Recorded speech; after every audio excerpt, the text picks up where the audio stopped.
እድል መወሰድ፣ ጸጋ መወሰድ። ሰዎች ገንዘብ ተበድሯቸው እዛ ገንዘብ ላይ አስመጥተው የመለሱላቸው ሰዎች ገንዘብ ሲቀበሉ ፍርሃት ይላቸዋል።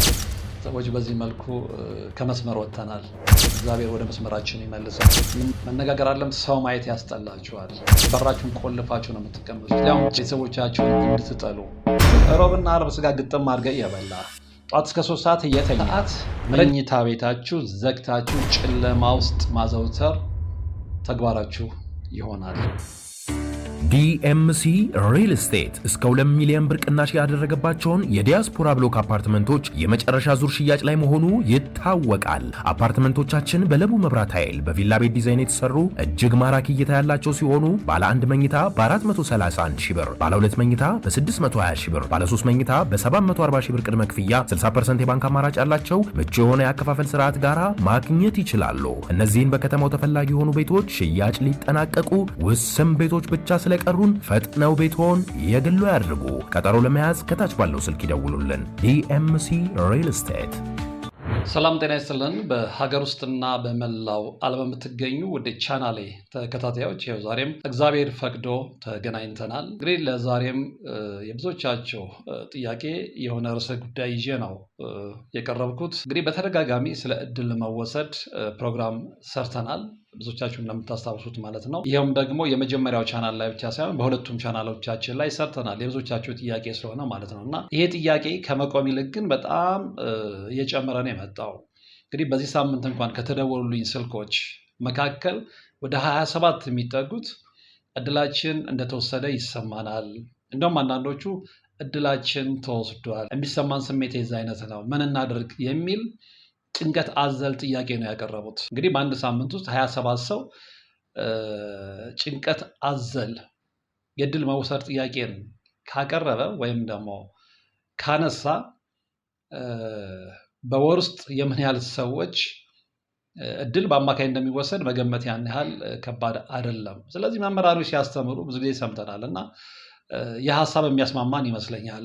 ከሰይጣን ይልቅ የሰው ልጆች ክፋት አይሏል ሲሉ በአውደ ምሕረት ላይ አባቶች ሲያስተምሩ ሰምቻለሁ።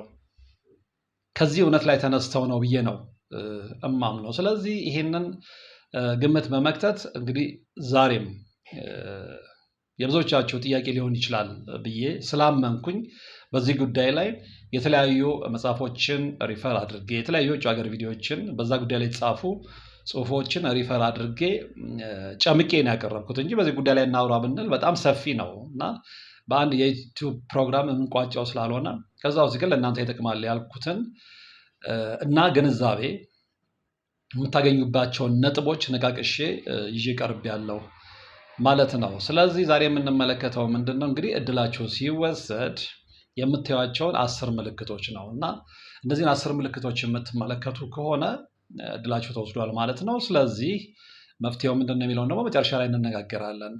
በነገራችን ላይ እነዚህ ነጥቦች ለማሰባሰብ በርካታ የሀገር ውስጥም መጽሐፎች በውጭም ሀገር የተጻፉ በዚህ ጉዳይ ላይ የሚያተኩሩ ጥናታዊ ጽሁፎችን ተመልክቻለሁ እና ዋቢዎቼ ወይም ደግሞ ሪፈረንሶቼ እነሱ ናቸው ልላችሁ ፈልጌ ነው። ይሄ እንግዲህ ዓለም አቀፍ የሰው ልጆች ችግር ከሆነ ውሎ አድሯል።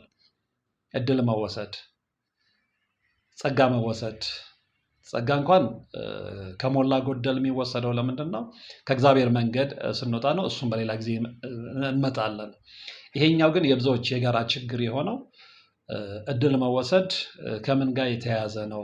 እድላችን ሲወሰድ የምናያቸው ምልክቶች ምንድን ናቸው? እጅግ በርካታ ምልክቶችን እናያለን። ከዛ ውስጥ ግን 10ሩን ምልክቶች ነው አሁን የምነግራችሁ ማለት ነው። አንደኛው እድላችሁ ሲወሰድ የምታዩት ምልክት አንደኛው ምንድን ነው? ገንዘብ ስታገኙ ወይ የመንግስት ሰራተኞች ከሆናችሁ የደሞዝ ቀናችሁ ሲደርስ ይጨንቃችኋል፣ ፍርሃት ይላችኋል። እንግዲህ እንደሚታወቀው የሰው ልጅ ገንዘብ ሲያገኝ ነው ደስ የሚለው የሚቀለው ሳቅ የሚለው።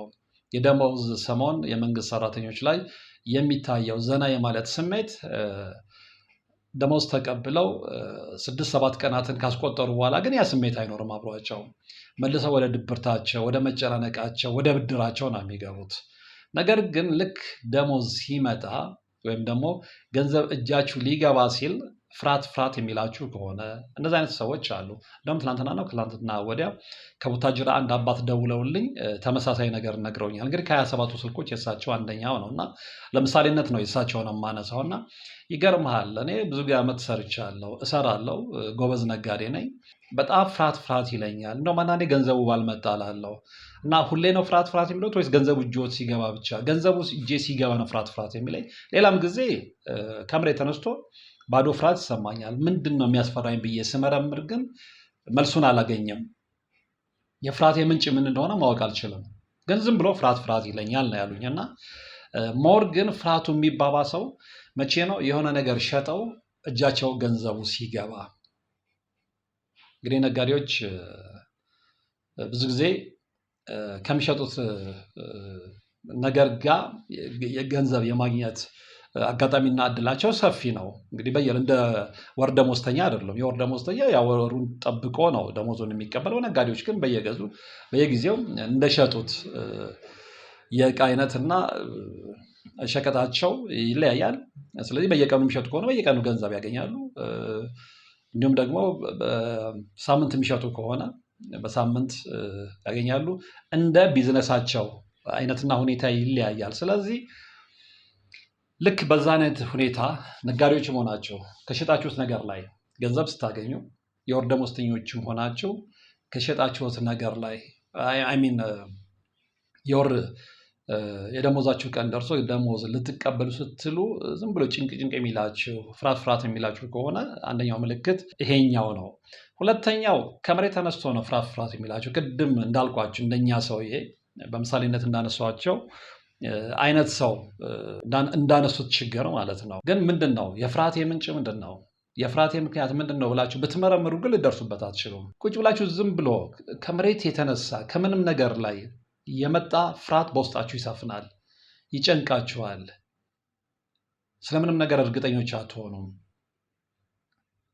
ትልቁና በጣም የሚያጨናንቀው ደግሞ የፍርሃቱን ምንጭ አለማወቅ ነው እና ምክንያት አልባ ፍርሃት የሚሰማችሁ ከሆነ እንደ ሁለተኛ ምልክት ልትወስዱት ትችላላችሁ። ሶስተኛው ገንዘብ በረባ ባረባ መበተን ትጀምራላችሁ። ከዚህ በፊት ጠንቃቆች ናቸው፣ ሰራተኞች ናቸው። ስለዚህ ገንዘቡ ሲመጣ በፕሮግራም የምታወጡ ናቸው። ያለ ፕሮግራም አንዲት ሳንቲም የማታወጡ አይነት ሰዎች ናቸው። ነገር ግን ልክ እድላችሁ ሲወሰድ በእናንተ ላይ ከሚታዩ ምልክቶች አንደኛው ይሄኛው ነው። ገንዘብ ያለ ምክንያት ይዛችሁ ከቤታችሁ ልትወጡ ትችላላችሁ። ያንን ገንዘብ አባክናችሁ ካልመጣችሁ ህሊናችሁ አያርፍም። በጣም የሚገርመው ደግሞ የምታወጡበት ምክንያት በቂ አይደለም። የሚጸጽታችሁ መቼ ነው? ያንን ገንዘብ ካወጣችሁ በኋላ ምን ሆኜ ነው? ለምሳሌ በጣም በርካታ ልብሶች ኖሯችሁ ተጨማሪ ልብስ ልትገዙ ትችላላችሁ። ኤክሰስ ቁምሳጥኑን ያጨናነቀው የእናንተ ልብስ ብቻ ሊሆን ይችላል። ነገር ግን ትወጡና ልብስ ትገዛላችሁ። ትወጡና የማያስፈልጋችሁን ቁስ ትገዛላችሁ። ሌላው ቀርቶ ገንዘባችን በምንም ታምር ዛሬ አላወጣም ብላችሁ እንደምንም ይዛችሁ ቀኑን ሙሉ ብትውሉ እንኳን ባለቀ ሰዓት 11ኛው ሰዓት ላይ ዝም ብላችሁ በሆነ ምክንያት ወይ ካርድ ገዝቼ ልምጣ ትላላችሁ፣ የስልክ ካርድ፣ ወይ በሆነ ምክንያት ያስወጣችሁና ማውጣት የሌለባችሁን ገንዘብ ታወጣላችሁ። ማውጣት በሌለባችሁ ነገር ላይ ዝም ብላችሁ ስታልፉ የሆነ ነገር ትመለከታላችሁ። ያንን ነገር እንድትገዙ ስሜታችሁ ይወሰውሳችኋል። ገዝታችሁ ትመጣላችሁ። ላትጠቀሙበትም እኮ ትችላላችሁ። ታመጡና የቁምሳጥን ውስጥ ትወረውሩታላችሁ። ስለዚህ ገንዘባችሁን ያለ አግባብ እንድታወጡ ውስጣችሁ ላይ ያለው መንፈስ ይገፋፋችኋል። ያለምንም ምክንያት ያለምንም ፕሮግራም ውሎ ሲያድር ትጸጸታላችሁ። እንዴ ይህን ያህል ብር ያወጣሁትኝ ዝም ብዬ ነው እንዴ? እኔ አንድ ጓደኛዬ ያጋጠመኝን ታሪክ ላጫውታችሁ። ልጁ በጣም ፕሮግራምድ ነው። ያለ ፕሮግራም አንድ ብር የሚያወጣ ልጅ አይደለም እና ህይወቱ ለብዙ ሰዎች ሮል ሞዴል መሆን የሚችል ነው እና የሆነ ሰዓት ላይ ግን የዚህ አይነት ችግር ገጥሞት ነበረ። እግዚአብሔር ይመስገን ጠንካራም ልጅ ስለሆነ በራሱ መንገድ ያንን ነገር አስተካክሎታል፣ መልሶታል። ምንድን ነው የሆነው? ልክ እድሉ የተወሰደ ሰሞን ዝም ብዬ እወጣለሁ አለ። እንደውም ከኛ ሁሉ ሸሽቶ እንደነበር አስታውሳለሁ። ስንፈልገው ሁሉ የነበረበት የድባቴ ስሜት ከማንም እንዲገናኝ ስለማይፈቅድለት ሁላችንን ብሎ ስልኩን ሁሉ ዘግቶ ነበር የሚጠፋው። እና ምናልባት እንኳን ፈልገን ብናገኘው በጣም በመከራ ነው። ስለዚህ ብቻውን ነው የሚወጣው፣ ብቻውን ነው የሚዝናናው። እንዲህ አይነት ባህሪ ውስጥ ገብቶ ነበር። ይሄም የዛ ምልክት ነው እና የሚገርምህ አለ የሆነ ቦታ ላይ የሆነ ላይ ሄድኩኝና ዝም ብዬ መዝናናት ጀመርኩኝ ብቻዬን አለ። እቅድ የለው ምን የለው። ልክ ሽንት ልወጣ ማነው ሽንት ልሸና ስወጣ ሱቆች አየሁኝ አለ። ምንም እቅድ የለውም ነግሬያችኋለሁ። ፕላስ በልብስ የሚታማ ልጅ አይደለም። በአብዛኛው ገንዘቡን ልብስ ላይ የሚጨርስ ሰው ነው እና ከዛ ልክ ስወጣ የሆነ ጃኬት ተሰቅሏል አለ። ያለ እቅድ ያለ ፕሮግራም ሄድኩኝ። ዝም ብዬ ስለወደድኩት ብቻ የተጠየቁትን ገንዘብ ደግሞ ቀላል ብር አይደለም ያወጣው። እንግዲህ እንደ ሰው አቅም አንዳንዱ ሰው 100 ሺህ ብር አውጥቶ ሊገዛ ይችላል። አክቹዋሊ ግን እንግዲህ በፕሮግራም የምትኖሩ ከሆነ ያንን የሚያስችል አቅም ቢኖራችሁ ብዙ ነገር ከዛ የሚበልጥ ነገር ስላለ ገንዘባችሁን በዛን ያህል ደረጃ ኤክስትራቫጋንቶች ሆናችሁ ላታወጡ ትችላላችሁ። እና ያንን ጃኬት በቃ ኖርማሊ 5 ሺህ ብር ተባልኩኝ ገዝቼው መጣሁኝ አለ። ያ ጃኬት ግን በዛ ሰዓት ላይ አያስፈልገኝም አለ። ሊያውም የሚለብሰው አይነት ጃኬት አይደለም። ለምንድን ነው እልም ያለ በጋ ላይ በክረምት የሚለበስ ጃኬት ፈልጎት አይደለም። በኋላ ለምን ስለው አይደል ነው ለምን እንደገዛሁትም አላውቅም። አንደኛ እንትን ነው በጋ ነው። በጋ ላይ ክረምት ጃኬት የምትገዛበት ምንም ምክንያት የለም። ስለዚህ ላይ የተደረገው ነገር ዝም ብዬ ገንዘብ እንዳወጣ እኔ በዛ ነው የምስማማው። አመጣው ለበስከው ያልኩትኝ አመጣው ቁምሳጥን ውስጥ ከዛ ወዲያ አይቼው አላውቅም ነው ያለው። እንዲህ ያደርጋችኋል እድላችሁ ሲወሰድ። በኋላ ግን ይሄ ልጅ ያው የገባውም ስለሆነ በተለይ እርግጠኛ ሲሆን የእድሉን መወሰድ ያው በመቀጥቀጥም በኋላ በምነግራችሁ መፍትሄዎች ያን ነገር አስተካክሎ አሁን በትክክለኛው ትራክ ላይ ነው ያለው። እግዚአብሔር ይመስገን። እና ሶስተኛው ነጥብ ላይ ላስገንዘባችሁ የፈለኩት ምንድነው በረባ ባረባው ገንዘባችሁን የምታወጡ የምትበትኑ ከሆነ በኋላ የሚጸጽታችሁ ከሆነ አንደኛው ምልክት ነው። አራተኛው ትደነዝዛላችሁ። ኮምፕሊት ከማንነታችሁ ትወጣላችሁ። ድንዝዝ በጣም አክቲቭ የነበራችሁ በጣም ቀልጣፎች የነበራችሁ ድንዝዝ ነው የምትሉት። ድንብዝ ነው የምትሉት። ስለዚህ የስራ ፍላጎታችሁ ይጠፋል፣ የምግብ ፍላጎታችሁ ይጠፋል፣ የጨዋታ ፍላጎታችሁ ይጠፋል። ሌላው ቀርቶ የምትወዱትን ነገር እንኳን ትጠሉታላችሁ። አሁን አንዳንድ ሰዎች የተፈጥሯቸው ጥሩ ተፈጥሮ ያላቸው ሰዎች አሉ። ጥሩ ባህሪ ምንድነው? መጽሐፍ የማንበብ ቤታቸው ሆኖ ስዕል የመሳል መልካም ነገሮችን የማድረግ ብቻቸውን ሆነው ተመስጠው ከራሳቸው ጋር የሚወያዩ ይሄ በነገራችን ላይ መልካም ልምድ ነው። አንዳንድ ሰዎችን የማውቃቸው ሰዎች አሉ ለ2 ሰዓት ለ3 ሰዓት ከሰው ተገልለው በጣም ጭር ያለ ቦታ ላይ አካባቢ የሚፈቅድላቸው ከሆነ ደግሞ እንዲህ ጫካ የሆኑ ነገሮች ላይ ቁጭ ብለው ከራሳቸው ጋር 2 ሰዓት 3 ሰዓት ላይ የሚነጋገሩ ሰዎች አሉ። ለራሳችሁ ጊዜ መስጠት አለባችሁ የሚባለው ለዛ ነው። ይሄ ልምድ ሁሉ ያስጠላችኋል። ምናልባት ሙዚቃ አዳማጮች ከሆናችሁ የምትወዷቸው አዘውትራችሁ የምትሰሟቸው ሙዚቃዎች ያስጠሏችኋል። ጩኸት ነው የሚሆን ባዶ ጩኸት ነው የሚሆንባቸው። መጽሐፋችሁን አንስታችሁ በፊት 5 ጊዜ 6 ጊዜ ደጋገምኩት የምትሉትን መጽሐፍ አንድ መስመር ማንበብ ያቅታችኋል። የንባብ ፍላጎታችሁ ድብን ብሎ ነው የሚጠፋው። የምግብ ፍላጎታችሁ ከሰው ጋር የመጫወት በፊት ምናልባት ተጫዋቾች ልትሆኑ ትችላላችሁ። ያ ሁሉ ነገር ይጠፋል። ስለዚህ የምትወዷቸው የምታዘወትሯቸውን ነገሮች ሁሉ ትጠሏቸዋላችሁ። ይሄ የሚሆነው መቼ ነው? እድላችሁ ሲወሰድ። በነገራችን ላይ የመጀመሪያ ከገንዘብ ጋር በተያያዘ የነገርኳችሁ ቁጥር 1 ምልክት ላይ የዛ አይነት ገንዘብ ስታገኙ ፍርሃት የሚሰማችሁ፣ ደሞዛችሁ ሲመጣ ፍርሃት የሚሰማችሁ፣ ገንዘብ ስትቀበሉ ፍርሃት ጭንቀት የሚላችሁ በአብዛኛው ምንድን ነው? ሰዎች ገንዘብ ከእናንተ ላይ ተበድረው በተንኮል ማለት ቸግሯቸው አይደለም፣ ተበድረው በዛ ገንዘብ ላይ አሰርተው አስደግመው አስመትተው ሲመልሱላችሁ ነው ይሄ ስሜት ይሄ ምልክት የሚታይባቸው። ሰዎች ገንዘብ ተበድሯቸው እዛ ገንዘብ ላይ አስመትተው የመለሱላቸው ሰዎች ገንዘብ ሲቀበሉ ፍርሃት ይላቸዋል። ደሞዛቸው ሲመጣ ጭንቀት ይላቸዋል። እና ይሄ በአብዛኛው ከዛ ጋር የሚያያዝ ነው ልላችሁ ፈልጌ ነው። 5ኛው እንግዲህ መኝታ ነው የምታዘወትሩት። መደበኛ ስራ ካላችሁም ደሞዝ ይቆረጥ የፈለገ ነገር ይምጣ፣ ምናልባትም ደግሞ ስራውን ልትተዉ ትችላላችሁ። ቤተሰብ እንደምንነክተዋል ቤተሰብ የምታስተዳድር እኮ በሱ ነው፣ ልጆችን የምታሳድገው በሱ ነው ቢላችሁ አትሰሟቸው፣ ተይዛችኋላ። ስለዚህ ረጅም ሰዓት መኝታ ቤታችሁ ዘግታችሁ ጨለማ ውስጥ ማዘውተር ተግባራችሁ ይሆናል። ከዚህ ጋር የተያዘ አብሮ ተያይዞ የሚታየው ምንድነው? መኝታ ቤታችሁ ማዘውተር ብቻ ሳይሆን ወይ ቲክቶክ ላይ ወይ ዩቲዩብ ላይ ተጥዳችሁ ነው የምታሳልፉት። እና እንደውም ይሄንን ፕሮግራም ስሰራ ምን ትዝ አለኝ፣ መምህራችን የምናከብራቸው መምህራችን ቀሲስ ሄኖክ ወልደማርያም አንድ የጉባኤ ፕሮግራም ላይ መንፈስ ሲሸኙ የተመለከቱት ነገር በጣም ገርሞኛል። ልጅቷ እሳቸው የሚያውቋት ወይናምባ ማርያም ነው። እዛ የሄደች ትጠመቅ ነበረ። በኋላ ግን ምንድን ነው የሆነው?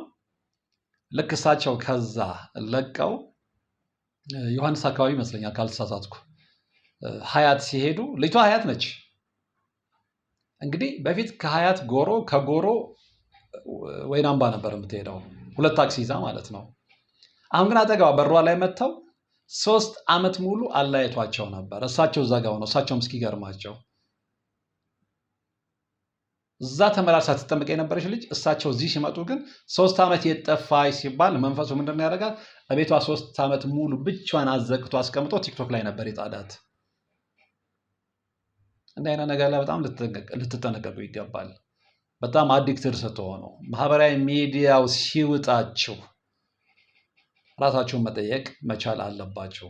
ድሮ ጸበል የምታዘወትሩ ልጆች፣ ድሮ ጸሎት የምታዘወትሩ ልጆች፣ ድሮ ቤተክርስቲያን የምታዘወትሩ ልጆች ያንን ልምዳችሁን ስተውና ሲያስጠላችሁ ገና ያንን ልምዳችሁን ስታስቡ የሚደብራችሁ ሰዎች አንደኛ ዕድላችሁ ተወስዷል፣ ውስጣችሁ መንፈስ አለ፣ መንፈስ ተልኳል። ያንን መመርመርና መድረስ መቻል አለባችሁ። እና እዛ እየተመላለሰች ስትጸበል የነበረች ልጅ አጠገቧ ላይ ሲመጣ እንደውም በእልልታ ነበር መሄድ የነበረባት።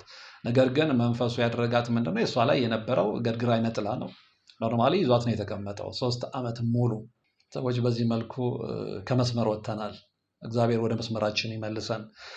እንግዲህ 6ኛው ምንድነው? ገለልተኛ ትሆናላችሁ ከማንም ሰው ጋር። ድሮ ሶሺየብል የነበራችሁ ማህበራዊ ህይወት በጣም ደስ ይላችሁ ከእናንተም አልፋችሁ ሌሎችን ታገናኙ የነበራችሁ ድልድይ የነበራችሁ ሰዎች ከሌላ ሰው ጋር መገናኘት አትፈልጉም። ብቻችሁን ረጅም ሰዓት ምናልባትም 24 ሰዓት ብቻችሁን ከቤተሰቦቻችሁ ትነጠላላችሁ፣ ከጓደኞቻችሁ ትነጠላላችሁ። ምናልባት ባለትዳር ከሆናችሁ ሴት ከሆንሽ ከባልሽ ትነጠያለሽ፣ ባል ከሆንክ ከሚስት ትነጠላለህ። ሲያናግሯችሁ ማናገር አትፈልጉም። እነሱም አይ ታሟል ብለው ነው የሚተዋችሁ። በቃ ተዉት እስኪለቀው ነው። እስኪለቀው ብለው ነገር የለም። አንተ ትግል ካላደረግ መንፈስ አይለቅም፣ በፍቃደኝነት አይለቅም። ጉንፋን አይደለም፣ ጉንፋን እንኳን ዝም ብሎ አይለቅም። ራስህ ጥረት ካላደረግ፣ ራስህ ትሪት ካላደረገው፣ ራስህ በትኩስ ነገሮች ስፖርት በመስራት ጥሩ ምግብ ፍራፍሬ በመውሰድ ትሪት ካላደረገው ጉንፋንም አይለቅም። እንኳን መንፈስ እንዲለቅህ ለማድረግ ደግሞ ያንተ ጥረት ወሳኝነት አለው። ዝም ብለህ ስትፈልግና ስትፈልግ ሂድ የምትለው አይደለም። ያ ገለልተኝነት እናንተ ላይ በጣም ጎልቶ ይታያል። መነጋገር ያስጠላችኋል። መነጋገር አይደለም ሰው ማየት ያስጠላችኋል። በራችሁን ቆልፋችሁ ነው የምትቀመጡት፣ ሊያውም ጨለማ ውስጥ። እንዲህ አይነት ነገር ሲከሰት በአብዛኛው ብርሃን ማየት የማይፈልጉ ሰዎች አሉ። መስኮቱንም በሩንም መጋረጃውንም ምኑንም ጥርቅም አድርገው ዘግተው አልጋ ላይ ብቻ መገላበጥ፣ አንዴ በደረት አንዴ በጀርባ። ይሄ መፍትሄ አይደለም። መፍትሄውን በኋላ እንነጋገራለን። ስለዚህ 6ኛው ምንድነው? ዕድላችሁ ሲወሰድ የምታዩት ምልክት ገለልተኛ ትሆናላችሁ ከሁሉም ሰው ማለት ነው። እና ሰው ሁሉ ስለ እናንተ የሚያወራ፣ እናንተን የሚያማ፣ እናንተን የሚቦጭቅ፣ ስለ እናንተ የሚነጋገር ስለሚመስላችሁ ውስጣችሁ ይረበሻል። ስለዚህ ስለ እናንተ ሰው ሊያወራ ቀርቶ ጭራሽ ትዝ ላትሉ ትችላላችሁ። የእናንተ አእምሮ ግን እንደዛ ብሎ አይደለም የሚያስበው። ስለዚህ ራሳችሁን ታርቃላችሁ። እና ይሄ 6ኛው ምልክት ነው። 7ኛው የፈለገ ጥንቃቄ የፈለገ ጽዱ። እንግዲህ አንዳንድ ሰዎች ምስክርነትም ሲሰጡ እሱ ሁሌ ሽክ እንዳለ ነው፣ እሷ ሽክ እንዳለች ነው። አንድ ቀን ራሳቸውን ጥለው እንትን አይልም። ቲዲ ናቸው፣ ያው በእንግሊዝኛው ጽዱ ንጹህ እንደማለት ነው ናቸው ብሎ የመሰከረውላችሁ ሰዎች እድላችሁ ሲወሰድ ግን መዝረክረክ ትጀምራላችሁ። እናንተ አይደላችሁ፣ ፈለጋችሁ አይደለም፣ አእምሯችሁን ተቆጣጥሮታል፣ የተቆጣጠረው ኃይል። ስለዚህ ምንድነው? ትዝረከረካላችሁ፣ ፀጉራችሁን አታበጥሩም። ወንዶች ከሆናችሁ ጺማችሁን ታሳድጋላችሁ። ሴቶች ከሆናችሁ ፀጉራችሁ ማበጠር፣ ሻሽ ማሰር ታዘወትራላችሁ። ላለባብሳችሁ ግድ ታጣላችሁ። ሞጋ ጫማ አድርጋችሁ ከሰፈር ሰፈር ልትዘዋወሩ ትችላላችሁ። ምናልባት ያንን ሞጋ ጫማ ከሳሎን መኝታ ቤት፣ ከመኝታ ቤት ሳሎን ማድረግ የሚቀፋችሁ የምትጸየፉ ልትሆኑ ትችላላችሁ። ነገር ግን እድላችሁ መወሰድ ሲጀምር ወይም ደግሞ እድላችሁ ሲወሰድ ግን ለምንም ነገር ግድ አይኖራችሁም። ስለዚህ የተጨማደደ ሸሚዝ መልበስ፣ የተቀደደ ጃኬት መልበስ ምንም ለእናንተ ምንም ትርጉም ላይሰጣችሁ ይችላል። ሰው ምን ይላችኋል ብትባሉ እንኳን በቃ መብቴ ነው እኔ የፈለኩትን ለብሼ መውጣት ብላችሁ ልትከራከሩ ሁሉ ትችላላችሁ። እና መዝረክረክ በላያችሁ ላይ ይታያል። ፀጉር ማበጠር፣ ፂም መላጨት፣ ኢቨን መታጠብ ሁሉ ሊያስጠላችሁ ይችላል። እኔ አንዲት ልጅ አንድ ወዳጄ በጣም በዚህ ጉዳይ ላይ የሚሰራ ወዳጅ ነው ሲነግረኝ ከገጠመው ነገር ልጇ ውጭ ሀገር ነው የምትኖረው። አሁን ይህንን አምኖ ለመቀበል ለአንዳንዶች ሊያስቸግር ይችላል እና ግን የሆነ ነገር ነው የምነግራቸው እና ልጅቷ የምትኖርበት ሀገር እነዚህ የመንፈስ ጥቃት ይደርስባትና በጣም ራሷን ገለልተኛ አድርጋ እንዴት አክቲቭ የነበረች ጎበዝ የነበረች ተማሪ መኝታ ቤቷን ቆልፋ 6 ዓመት ተቀምጣለች። ታምናላችሁ? ክብደቷ ጨምሮ የሰው ልጅ 6 ዓመት ከውሃ ጋር ሳይገናኝ ያሰባችሁታል? መንፈስ የዛን ያህል እርኩስ ነው። እንደዛ ያደርጋችኋል፣ ከጥቅም ውጭ ያደርጋችኋል። 6 ዓመት ውሃ ሳይነካት 6 ዓመት ሰውነቷ በጣም ጨምሮ ፀጉሯ ሳይበጠር በኋላ ግን ይሄ ልጅ እዛ ጉዳይ ላይ ከደረሰበት በኋላ ከእናቷ ጋር እየተገናኘ ልጅቷን ትሪት አድርጓት ጸሎት እያለ በቃ በመከራ ከእናቷም ጋር እንግዲህ መንፈስ ምን ያህል አስቸጋሪ እንደሆነ የምታውቁ ታውቃላችሁ። እና በጣም በብዙ ልፋት ከ6 ዓመት በኋላ ያቺ ልጅ ከመኝታ ቤቷ እንድትወጣ ከዛ በኋላ መታጠብ እንድትጀምር ከዛ በኋላ ሰውነቷ እንዲቀንስ ከተደረገ በኋላ መንፈሱ ከላይዋ እየተራገፈ ሄዶ ከዛ ነፃ ስትሆን የሚገርማችሁ 6 ዓመት እንደዛ የነበረች ልጅ መኪና ሁሉ መንዳት የምትችልበት ደረጃ ነው የደረሰችው። በቃ ወጣ ነፃ ሆና ማለት ነው። መንፈስ ያን ያህል ያደርጋችኋል። ረጅም ዓመት 20 ዓመት ቆላልፎ ሊያስቀምጣችሁ ይችላል። ስለ 6 ዓመቱ ሊገርማችሁ አይገባም። መኝታ ቤት ቆልፎ 6 ዓመት ፀጉር ሳይበጠር ምግብ ብቻ እንደታሰረ ውሻ እየተወረወረላችሁ መኝታ ቤት ቤተሰብ ምን ያድርግ? ከአቅም በላይ ስለሆነበት ነው። መኖር በቁም መሞት ነው። እና ለዚህ ነው ለመንፈስ ጥቃት እንዳትጋለጡ በጸሎት መበርታት አለባችሁ የሚባለው። ምክንያቱም ሐዋርያው ቅዱስ ጳውሎስ እንዳለው መጋደላችን ከስጋና ከደም ጋር አይደለም ከመንፈስ ጋር ነው ያለው፣ ያለ ምክንያት አይደለም። ስለዚህ ከስጋና ከደም ጋር አይደለም ጦርነቱ፣ ከመንፈስ ጋር ነው። ከመንፈስ ጋር ጦርነት ደግሞ ዋጋ ያስከፍላል። እናንተ ጠንካሮች ካልሆናችሁ፣ ሁሌ ዝግጁ ካልሆናችሁ፣ ሁሌ መንገዱን አውቃችሁ የምትከላከሉ ካልሆነ እንደምናስበው ቀላል አይደለም። አንደኛው ምልክት እሱ ነው። ስለከረካላችሁ ፈልጋችሁ ግን አይደለም። እና ይህንን ምልክት የምታየው ከሆነ ድሮ በጣም ሽክርክር የነበራችሁ በቀን 2 ሸሚዝ የምትቀይሩ፣ በቀን 2 ልብስ የምትቀይሩ፣ በቀን 3 ጃኬት የምትቀይሩ ሰዎች አንድ ጃኬት ላይ ወር ሙሉ ሙጥኝ የምትሉ ከሆነ ቆም ብላችሁ ልታስቡ ይገባል። ይሄ አንደኛው የድል መውሰድ ምልክት ነው። 8ኛው ሆድ ይብሳችኋል። ከመሬት ተነስታችሁ ማለት ነው። እና ሰዎች በትንሽ ነገር ሲናገሯችሁ፣ ቀልድ እንኳን ሲናገሩ ሆድ ሊብሳችሁ ይችላል። እንደ ሕፃን ልጅ ማለት ነው። ብቻችሁን ዘግታችሁ ልታለቅሱ ትችላላችሁ። ምንድን ያስለቅሳችሁ? ምንድነው ሆድ ያስባሳችሁ ብትባሉ ግን መልስ የላችሁም። እድሉ የተወሰደ ሰው የሚያሳየው ባህሪ ነው። ከማንነት ወጥቷላ። የእሱ የሆነ ነገር ሁሉ ተላልፎ ለሌላ ተሰጥቷላ። ስለዚህ እየኖረ ያለው ባዶውን ቀፎውን ነው። እና እንዲህ አይነት ሰዎች ሆድ ይብሳቸዋል። ረጅም ሰዓት ብቻቸውን ቁጭ ብለው ሊተክዙ ጥፍራቸውን ሲበሉ ልትመለከቷቸው ትችላላችሁ።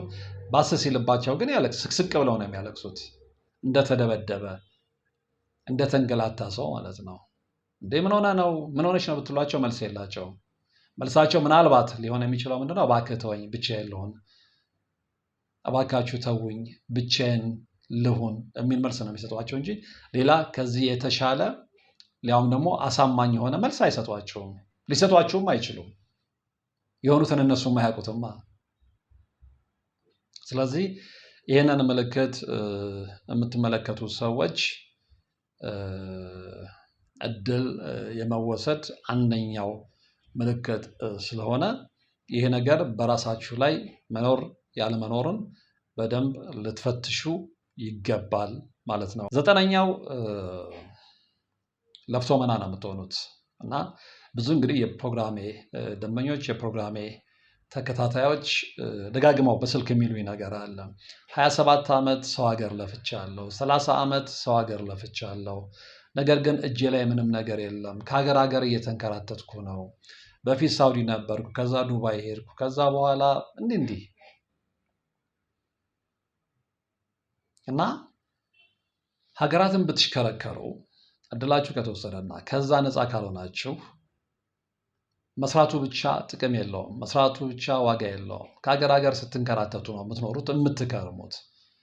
ግን ጠብ የሚልላችሁ ነገር የለም። የእናንተ ዓላማና ግብ ሰው ሀገር ሄዳችሁ ልጆች ያሏችሁ ልጆቻችሁን ማስተማር፣ ማሳደግ፣ የሚጦሩ እናትና አባት ያላችሁ እናትና አባታችሁን መጦር፣ ምርቃት ማግኘት ሊሆን ይችላል ዓላማችሁ። ከዚህ የሚያስኬዳችሁ ሰው ሀገር ያስገባችሁ፣ በሰው ሀገር ባድ ያደረጋችሁ፣ የሰው ሀገር ባይተወረድ ያደረጋችሁ ያ ምክንያት ሊሆን ይችላል። ነገር ግን ሄዳችሁ ብትሰሩም እንዳሰባችሁት አይሳካም። ገንዘቡ ልታገኙ ትችላላችሁ። ገንዘቡ እጃችሁ ሲገባ አይታችሁታል። ግን የቱ ላይ እንዳዋላችሁት፣ ምን እንዳደረጋችሁት፣ የረባ ነገር እንዳላደረጋችሁ እንኳን እያወቃችሁ ገንዘቡ የለም። ስለዚህ ለፍቶ መና ከሆናችሁ ሰው ሀገር እየተንከራተታችሁ ተመልሶ እዛው ቪሺየስ ሰርክል ውስጥ ከሆናችሁ አንደኛው ምልክት ነው። የእድላችሁ መወሰድ አንደኛው ምልክት ነው። ምክንያቱም እድልህ ከተወሰደ አሜሪካም ስራ፣ ካናዳም ስራ፣ የትም ሀገር ላይ ስራ፣ በአንተ እድል የሚጠቀመው ሌላ ሰው ስለሆነ አንተ ዝም ብለህ እንደ ሮቦት ትሰራለህ እንጂ በገንዘቡ አትጠቀምበትም። ሮቦቶችን ልታሰሯቸው ትችላላችሁ፣ ግን ሮቦቶች ደሞዝ ያላቸው እንዴ? ሰዎች እንደፈለጉ በሮቦቶች ይጠቀማሉ፣ የፈለጉትን ውጤት ያገኙባቸዋል።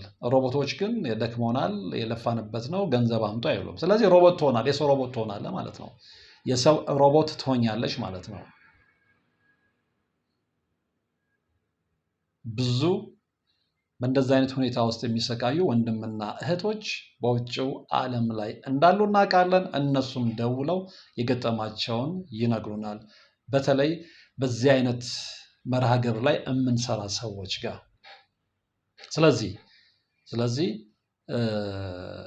እድላችሁ ሲወሰድ ከምታያቸው ምልክቶች 9ኛው ይሄኛው ነው። ለፍቶ መና ትሆናላችሁ ማለት ነው። 10ኛውና የመጨረሻው እንግዲህ ከቤተሰብ ጋር በንግግር እንኳን መግባባት ያቅታችኋል። ስለዚህ እናንተ የሚመስላችሁ ምንድነው? ቤተሰብ ያልተረዳችሁ፣ ቤተሰብ ለእናንተ ቦታ የሌለው፣ ቤተሰብ ዲስሪስፔክት የሚያደርጋችሁ። ግን ነው አይደለም። አእምሯችሁ እንደዛ ብላችሁ እንድታስቡ ስለሚያስገድዳችሁ ነው እንጂ ቤተሰብ እንደ በፊቱ እናንተ ላይ አልተለወጠም ወይም ላይለወጥ ይችላል። እናንተ ግን እድላችሁ ከተወሰደበት ጊዜ ጀምሮ አእምሯችሁ እንድታስቡ የሚያደርጋችሁ እንደዛ ነው። ሌላው ቀርቶ ቤተሰብ እንኳን እኔ ላይ ተነስቷል፣ ቤተሰብ አያከብረኝም፣ ቤተሰብ ለታናናሾቼ የሚሰጠውን ቦታ እንኳን ለእኔ አይሰጥም። በተለይም ደግሞ የባህር ልጆች ከሆናችሁ እናንተ የምታስቡት ነገር እኮ ተፈጥሮ ላይሆን ይችላል። ግን አጋንንት ክፉ አይደለ? አእምሯችሁን እንደዛ አድርጎ ነው የሚቀይረው፣ እንደዛ አድርጋችሁ እንድታስቡ። ስለዚህ ቤተሰቦቻችሁ ላይ ቂም እንድትይዙ፣ ቤተሰቦቻችሁን እንድትጠሉ፣ የጥላቻ ጎሬ እንድትሆኑ እና ይህንንም መመልከት የምታየው ከሆነ ከእድል መወሰድ ምልክቶች አንደኛው ነው ማለት ነው። የሆነ ሆኖ እነዚህን 10 ምልክቶች ተመለከትን። ስለዚህ ችግሩን ማውራቱ ብቻ ሳይሆን ዋናው ነገር መፍትሄው ምንድን ነው የሚለው ነው እንግዲህ ዋናው ቁልፉ ነጥብ ማለት ነው። እና ሌላ ምንም አቋራጭ መንገድ የለም። ደጋግመን እንደምንለው ብቻ ሳይሆን ብዙ ሰዎች ፕራክቲስ አድርገው ተግባራዊ አድርገው ውጤት ያዩበትን ነገር ነው የምነግራቸው። እድላቸው የተወሰደ ሰዎች በራሳቸው ጥንካሬ አሁን የምነግራችሁን ነጥቦች ተግባራዊ አድርገው እድላቸውን አስመልሰዋል፣ ድነዋል፣ ተፈውሰዋል። ስለዚህ ሳታወላወሉ በጌታችን በመድኃኒታችን በኢየሱስ ክርስቶስ አምናችሁ በቅድስት ድንግል ማርያም አማላጅነት አምናችሁ ይህንን ወይም ደግሞ የምነግራችሁ ነጥቦች ተግባራዊ የምታደርጉ ከሆነ ማትድኑበት ምንም ምክንያት የለም። ግን እንደምናስበው ዝም ብለን ኦን ኤንድ ኦፍ ሆነን አይደለም፣ በትክክለኛው መንገድ። ስለዚህ መፍትሄዎቹ ምንድን ናቸው? እነዚህ ምልክቶች ስናይ ካልን አንደኛው ጠዋትና ማታ ሳንሰለች መስገድ ይኖርብናል። ሳንሰለች ጠዋትና ማታ ሁሌም ሳናቋርጥ መደበኛ። ምን ያህሎቻችን ቲክቶክ ላይ ምን ያህል ሰዓት እናሳልፋለን? እንተዋወቃለን አይደለ? ምን ያህል ማህበራዊ ሚዲያ ላይ እናሳልፋለን? ጠዋት ከእንቅልፋችን ስንነሳ የመጀመሪያ እርምጃችን ምንድን ነው? ራስጌያችን ያለውን ስልካችንን ነው አይደለ የምናነሳው። ስልካችንን ካየን በኋላ እንገባለን ቲክቶክ ላይ። ከዛ ወዲያ ምናልባት ቁርሱንም ልንረሳው እንችላለን። ግን ልክ እንደዚህ ትኩረት ሰጥተን ልክ ጠዋት ስንነሳ ሰዓታችን ነው ብለን ተነስተን ምን ያህሎቻችን ነው የምንሰግደው? ልክ ቲክቶክ ላይ እንደምንጣደው ሁሉ ስግደት ላይ ብንጣድ ይህን ህይወታችን ስንትና ስንት ለውጥ ባሳየን። ስለዚህ የመጀመሪያው ጠዋትና ማታ ሳንሰለች ጊዜያችንን ሰጥተን መስገድ ይኖርብናል። ሁለተኛው አዘውትረን መጸለይ ነው። አንዳንድ ጊዜ ሰዎች የዘውትር ጸሎትን እንኳን ለመጸለይ በጣም ሲከብዳቸው አስተውላለሁ አንዳንድ ቦታ ላይ እና እንግዲህ የዘውትር ጸሎት አባታችን ሆይ ብሎ ለማውጣት ምናልባት ስንት 4 ደቂቃ ማክሲመም 3 ደቂቃ 4 ደቂቃ ነው፣ ግፋ ቢል 5 ደቂቃ ቆሞ መጸለይ ግን በፍጹም የሚከብዳቸው ይሁን ነገር ላያቸው ላይ እንደተጫነ የሚከብዳቸው ሰዎች አሉ። በዚህ አይነት ሁኔታ ነፃ መሆን አይቻልም። ሰዎች ከርኩስ መንፈስ አሰራር ነፃ መሆን አይቻልም። ስፔሻሊ ደግሞ ነግሬያቸዋለሁ። በዚህ ሳምንት ብቻ ወደ 27 ስልኮች ከድል መወሰድ ጋር የተያዙ ስልኮች ተደውለውልኛል ብያቸዋለሁ እና እነሱን ጨምሮ ሌሎችም በዛ አይነት ችግር ውስጥ ያሉ ሰዎች 5 ደቂቃ መጸለይ ካቃታቸው እንዴት ነው ከገቡበት ችግር ሊወጡ የሚችሉት? ነው አይደለም? ሌት ከቀን ጸልየን ሌት ከቀን ሰግደን እንደውም አንዳንዶች እንደዛም እያደረገን ገና ውጤት አላየንም የሚሉ አሉ። እንግዲህ እግዚአብሔር የራሱ ምክንያት ሊኖረው ይችላል። እዛ ላይ እንደዚህ ገብቼ ትንታኔ አልሰጥም። ነገር ግን እንዳጠቃላይ ስንመለከተው የሰው ልጅ ጠዋትና ማታ ካልሰገደ ለነፍስ ጥሪው ምላሽ አያገኝም ብዬ አምናለሁ። ስግደት ግድ ስለሆነ ማለት ነው። ጸሎትም ግድ ስለሆነ። ሌላው አዘውትራችሁ መቀጥቀጥ ይኖርባችኋል። መንፈሱን መጎሰም በመቁጠሪያ ማለት ነው። እየሰገዳችሁ እየጸለያችሁ መንፈሱን ማዳከም አለባችሁ። መምህራኖችም የሚሉት እኮ እሱን ነው። እኛ ጋር መታችሁ ብትፋጠጡ ምን ዋጋ አለው? እናንተ ግን መንፈሱን ቀጥቅጣችሁ አድክማችሁ ከመጣችሁ እኛ ጋር 2-3 ደቂቃ በቂ ነው። ምክንያቱም ደክሟል፣ ተዝለፍልፏል፣ ውስጣችሁ መቆየት አይፈልግም። ስለዚህ መሸኘት ነው የሚፈልገው። ነገር ግን ሮብና ዓርብ ስጋ ግጥም አድርገህ እየበላ ጠዋት እስከ 3 ሰዓት እየተኛ ማታ ልክ እንደመጣህ ተወርውረህ አልጋ ውስጥ እየገባህ ያለምንም ጥረት መንፈስ እየተጫወተብኝ ነው፣ እንዴት አድርጌ ነው ገሌ ጋ ሄጄ መንፈሴን ማስለቅቀው ብትል ፌዝ ነው የሚሆነው። ትግል ይጠይቃል፣ ልፋት ይጠይቃል። ስለዚህ አዘውትራችሁ መጸለይ፣ አዘውትራችሁ መቀጥቀጥ ይኖርባችኋል። ሌላው አዘውትሮ መጾም ነው። ጠላትን ከምንቃወምበት፣ ጠላትን ከምንዋጋበት መሳሪያችን መካከል አንደኛው ጾም ስለሆነ ማለት ነው። ሌላው እንግዲህ ብርታት ይጠይቃል። ቅዱስ ቁርባን መቀበል ነው። መንፈስ ቅዱስ ቁርባንን መቋቋም ስለማይችል፣ ቅዱስ ቁርባን ስለሚያቃጥለው፣ አብረውን እንዲቆይ ስለማይፈቅድለት ቅዱስ ቁርባን መቀበል ግድ ነው። ሌላው እንግዲህ ባለጸጋ አባቶች ጋር ወይም ደግሞ ጸጋው ያላቸው አባቶች ጋር ሄደው መንፈሱ ማሳሰርና ማሸኘት ነው። እነዚህን ነገሮች የምንከተል ከሆነ እድላችን የተወሰደ ሰዎች እድላችንን ማስመለስ እንችላለን። በተለያዩ የመንፈስ አሰራር የተጠቃን ሰዎች ደግሞ ከዛ ነፃ መሆን እንችላለን። ነገር ግን ይሄ ዝም ብሎ የሚመጣ አይደለም። እንዳልኳቸው አዘውትሮ በመጸለይ፣ አዘውትሮ በመስገድ፣ አዘውትሮ በመቀጥቀጥ፣ አዘውትሮ በመጾም፣ ቅዱስ ቁርባን በመውሰድ እንዲሁም ደግሞ ባለጸጋው ያላቸው አባቶች ጋር ሄዱ መንፈስን በማሳሰርና በማሸኘት ማለት ነው። እኔ አንዲት ልጅ ኮሜንት አድርጋልኛለች። ስሟን መጥቀስ አያስፈልግም። ስምም አላየም። በነገራችን ላይ አልፎ አልፎ ኮሜንቶችን ስለመመለከት እግዚአብሔር ይመስገን፣ ሰማዕቱ ቅዱስ ጊዮርጊስ ይመስገን። አንድ መርሃ ግብሬን አይታ ነው። ሰማዕቱ በስውር 7 ዓመት ያለች መሰለኝ ካልተሳሳትኩ 7 ዓመት አስሮልኝ ነው 27 ነው 7 ዓመት አስሮልኝ ጠላቴን አዋርዶልኛል። እንግዲህ መተት ያደረገባትን ወይም ያደረገችባትን ሰው ማለት ነው። ስለዚህ እቺ ሴት ለሰማዕቱ ቅርብ ነች ማለት ነው። ሁሌ እያለቀሰች ሰማዕቱን ትማጸነዋለች ማለት ነው። ስለዚህ በስውር ያንን መንፈስ አስሮ እሷ ሰማዕቱ ቅዱስ ጊዮርጊስ ስትሄድ ያንን አሳይቷታል። እንደዚህ መበርታት አለብን። ከምንወዳቸው መላእክት መካከል የምንወደውን ሙጥኝ አድርገን ከያዝን ልክ እንደዚች እህት ውጤት ልናይ እንችላለን እና ስለዚህ መፍትሄዎቹ እነዚህ ናቸው። መስገድ፣ መጸለይ፣ መቀጥቀጥ፣ መጾም፣ ቅዱስ ቁርባን መቀበል፣ አባቶች ጋር ሄዶ መንፈስን ማሳሰርና ማሸኘት ማለት ነው። እንግዲህ ብዙዎቻችሁ 27ታችሁን ስልክ የደወላችሁልኝን ጨምሮ በነገራችን ላይ የተደወሉት 27 ስልኮች ብቻ አይደሉም። ግን 27ቱን የመረጥኩትኝ ወይ ደግሞ ያቀለምኳቸው ያሰመርኩባቸው ለምንድን ነው? ከእድል መውሰድ ጋር በቀጥታ የተገናኙ ጥያቄዎች ስለሆኑ ነው እንጂ በርካታ ስልኮች በርካታ ጥያቄዎች ይደርሱኛል። ስለዚህ ሌሎቻችሁም እንግዲህ ከዚህ መርሃ ግብር ጠቃሚ የሆነ ነገር አግኝታችኋል ብዬ አስባለሁ። አሁንም በምን አይነት ይዘት ላይ እንድሰራላችሁ ትፈልጋላችሁ? እና ምክንያቱም ከእናንተም ጥያቄ ተቀብዬ በዛ ላይ ተዘጋጅቼ መልሼ ለእናንተ ማቅረብ ስለምችል ምናልባት በዚህ ጉዳይ ላይ እንዲህ ቢሰራ እንፈልጋለን፣ በዚህ ጉዳይ ላይ እንዲህ ነገር ማወቅ እንፈልጋለን የምትሉን ከሆነ ችግር የለውም፣ በሀሳብ መስጫ ሳጥን ውስጥ አስቀምጡልኝ። ስለዚህ በዛ አይነት ሁኔታ እንቀጥላለን ማለት ነው። እንደ ሁልጊዜው እንግዲህ ውድ ጊዜያችሁን ሰውታችሁ አብራችሁኝ ስለነበራችሁ ወደፊትም ስለምትሆኑ ከልብ አመሰግናችኋለሁ። በቀጣይ በሌላ መርሃ ግብር እንገናኛለን። ነገር ግን አሁንም ወደ 100,000 ሰብስክራይበር የመሄድ ግስጋሴያችን አልቆመም። ግን በፈለኩት ፍጥነት ስላልሄደ አልሞስት አሁን ወደ 89 ልንገባ ነው። እንግዲህ 89 ከገባን 11,000 ሰው ምናምን አካባቢ 11,000 ሰው በጣም ጥቂት ነው ሰብስክራይብ ለማድረግ። ስለዚህ እባካችሁ አሁንም ይህንን መርሃ ግብር የምትመለከቱ የሰከንድ ጉዳይ ስለሆነ ሰብስክራይብ አድርጉ ያላደረጋችሁና 100,000 እንግባ። ያው ለእኔም ለሞራል ስለሚጠቅም የበለጠ እንደተጋ የበለጠ እናንተን እንዳገለግል ስለሚረዳኝ ስለሚጠቅመኝ ማለት ነው። በድጋሚ እንግዲህ አብራችሁ ስለነበራችሁ አመሰግናለሁ።